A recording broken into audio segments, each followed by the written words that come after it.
بسم الله الرحمن الرحيم الحمد لله رب العالمين والصلاة والسلام على أشرف المرسلين سيدنا محمد وعلى آله وصحبه وسلم daawadayaal qayb ka mid ah barnaamijkeennii barashada xisaabta waxaynu ku jirnay casharada geometriga waxaynu hadda qaadanaynaa cashar aad u muhiim oo ah bedka saddexagalka ama the area of triangle sida bedka saddexagalka loo xisaabiyo waa cashar muhiima waxaan rajaynayaa inaad si fiican ugu soo jeesataan oo isku dayda inaad fahamtaan haddii la fahmo way fududahay oo kuma dhibaatoonaysaa waxaynu guud ahaan garanaynaa bedku inuu yahay geesoolahan ama shaxankan geesoolaha ahi gudihiisu inta uu xirayo ama gudihiisan inta unit square oo gelaya unit square waxa weeye laba jibaaranahan dhinaciisu uu hal yahay dhinaciisa kalena uu hal yahay haddii halkan aynu 1 centimeter u qaadano halkan 1 centimeter u qaadano laba jibaaranahan bedkiisu wuxuu noqonayaa 1 centimeter laba jibaaran marka bedka shaxankan ama shaxankan geesoolaha ahi bedkiisu wuxuu noqonayaa inta goor unit square kan uu buuxinayo inta goor oo uu xirayo ayuu noqonayaa maxaa la yiraahdaa bedkiisu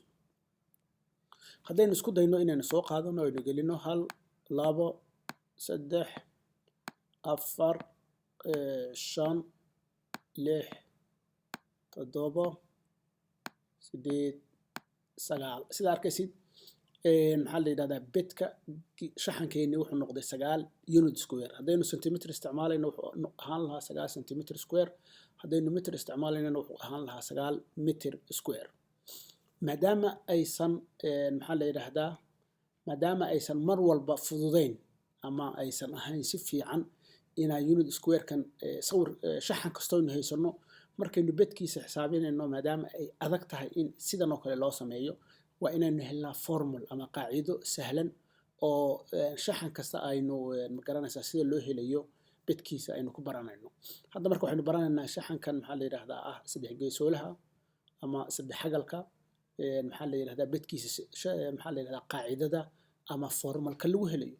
saa arkaysaan shaxankani waa saddex gees leh wuxuu leeyahay 1 2 saddex gees buu leeyahay wuxuu kaloo leeyahay saddex dhinac 1 2 3 wadarta xaglaha marka la isu geeyo waa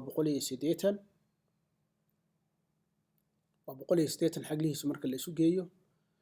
waxaynu baranaynaa waxaan haddaad xasuusataan ama haddii aadan xasuusan ku noqo casharka aan uga hadlayo bedka barbaroolaha ama parallelogramka bedkiisa waxaynu parallelogramka bedkiisa kusoo barannay in bedka parallelogramka uu yahay ballacan oo lagu dhiftay dherarka ballacan oo lagu dhiftay dherarkuna waa xariiqda ballaca la samaynaysa xagal 90 degree oo ah a waxay la mid tahay b times h ama ba lagu dhiftay h waa qaacidadii lagu helayay parallelogramka qaacidada ayaanu isticmaalaynaa si aynu u helno qaacidada ama formalka saddexagalkan bedkiisa lagu helayo waxaynu rabnaa marka inaynu jeexno dherarka oo ah maxaa la yiraahdaa xariiq ka imanaysa geeska xagal 90 degree ahna la sameynaysa maxaa la yiraahdaa salkan la sameynaysa xagal 90 degree ah sida arkaysaan marka dherarka saddexagalku waa xariiq ka imanaysa geeska isla markaana salkiisan la sameynaysa xagal 90 degree haddii marka aynu soo qaadano saddexagal kaleeto oo isla kiyo kale ah le'eg oo aynu 180 degree wareejino 180 degree aynu wareejino 180 degree wareejino isla markaana aynu soo qaadno oo aynu dhinaciisa dhigno sida arkaysaan labadii saddexagal waxay sameynayaan parallelogram ama barbaroole waxay sameynayaan parallelogram ama barbaroole waxaynu garanaynay formalkii bedka muxuu ahaa parallelogramku inuu ahaa base-ka oo lagu dhiftay dherarka base-kii waa kan dherarkiina waa kan laakiin maadaama aynu haysano laba saddexagal kan keliyaynu bedkiisa rabnaa marka wuxuu noqonayaa saddexagalkan bedkiisa aynu rabnaa barhka salkan lagu dhiftay dherarka ama jooga oo laba loo qaybshay maadaama aynu laba ahayn inaga qaybtan un baynu rabnaa sidaa daraaddeed waxay noqonaysaa barhkiisa waa barhkii muxuu ahaa bedka barbaroolaha barhkiisa waayo inagu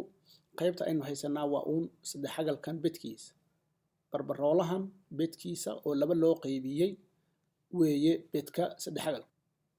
waxa kaleeto aynu rabnaa inaan idin tuso dhinac kasta oo ka mid ah waxa loo qaadan karaa salka inuu yahay, yacni khasab maaha in dhinacan keliya aynu salka u qaadano. dherarku mar walba wuxuu noqonayaa xariiq ka imanaysa maxaa la yidhaahdaa geeskan oo 90 degree la samaynaysa salka. sawirkan halkan waxaynu u qaadanay salka, halkanna waxaynu u qaadanay salkii. dherarkii waa kan oo 90 degree buu la samaynayaa. haddaynu sidoo kale dhinacan u qaadano muxuu ahaa dhinacan aynu u qaadano salkii, kanna uu dherarkii yahay, bedku isma bedelayo. hadba dhinacaad u qaadatid salka aad ka dhigatid isma bedelayo bedka saddexagalka, oo bedka saddexagalku mar walba wuxuu ahaanayaa isku mid. haddii kan aynu eegno saddexagalkan salkiisu waa 5, dherarkiisa ama joogiisuna waa 4. haddii aynu isku dhufano wuxuu noqonayaa 4 lagu dhiftay 5 20 oo laba loo qaybiyey wuxuu noqonayaa 10 unit square. hadda centimeter haddii aynu halka kan 5 centimeter ku cabirno wuxuu noqonayaa 10 centimeter square. haddaynu mitir ku cabirnana wuxuu noqonayaa 10 mitir square. waxaa dhici karta mararka qaarkood in dherarku xariiqda dherarka ah ee 90 degree la samaynaysa salka aysan suurtagal ahayn inay ku dhacdo saddexagalka dhexdiisa.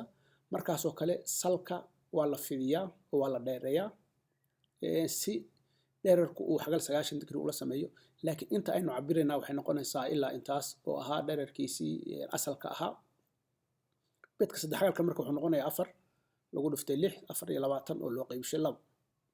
haddii hadda aynu qaadano isla saddexagalkii oo kale, isla saddexagalkii oo aynu bedelno dhinacii salka ahaa oo dhinacan aynu salka ka dhigano, dherarkiisu 8 yahay, joogii saddexagalkuna uu 3 yahay. 8 lagu dhiftay 3 waa 24 loo qaybiyey 2 12. marka